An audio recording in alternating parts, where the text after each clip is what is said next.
आपके पास जो डैम नए बन रहे हैं उसका पानी निकाल रहे हैं, तो आपके पास केनाल विड्रॉल और कम हो जाएंगी। जब ये डैम बन जाएंगे, ये पानी आप रोकेंगे, जो समंदर में पानी जा रहा है ये इसको रोकेंगे ना, 115 से कम करेंगे पानी। मिसाल तौर हमारे पास दयामर भाषा बन रहा है, मामन डैम बन रहा है, जब बन जाएंगे तो आपका जो ये पानी 115 जा रहा है इससे भी कम जाएगा। तो पानी की अवेलेबिलिटी नहीं है हमारे पास।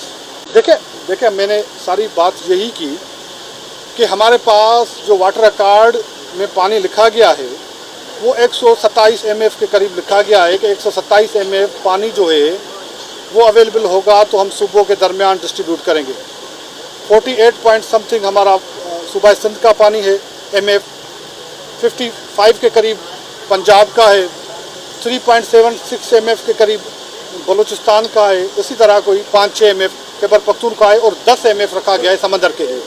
समंदर के लिए पानी मुख्तस किया गया है, ये मिलाएंगे तो 127 होगा।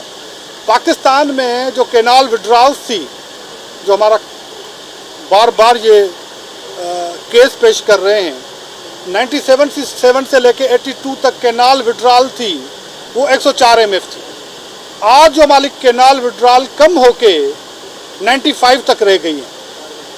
कि जो पानी 50-60 साल पहले केनाल्स उठाते थे वो भी आज अवेलेबल 1991 के अकॉर्ड को तो एक तरफ कर दें, तो उसके ऊपर हमारा केस ये है कि आपके पास पानी ड्रास्टिक कम हुआ है। पाकिस्तान में पानी की अवेलेबिलिटी कम हुई है।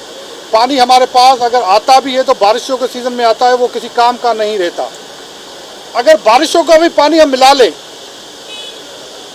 बारिशों का भी पानी हम पिछले 25 साल का मिला लें, आपके पास एवरेजली पानी की अवेलेबिलिटी होती है 115 MF। अगर केनाल और 127 की जगह पे और उस 115 मीन उसके बावजूद हम कम हैं।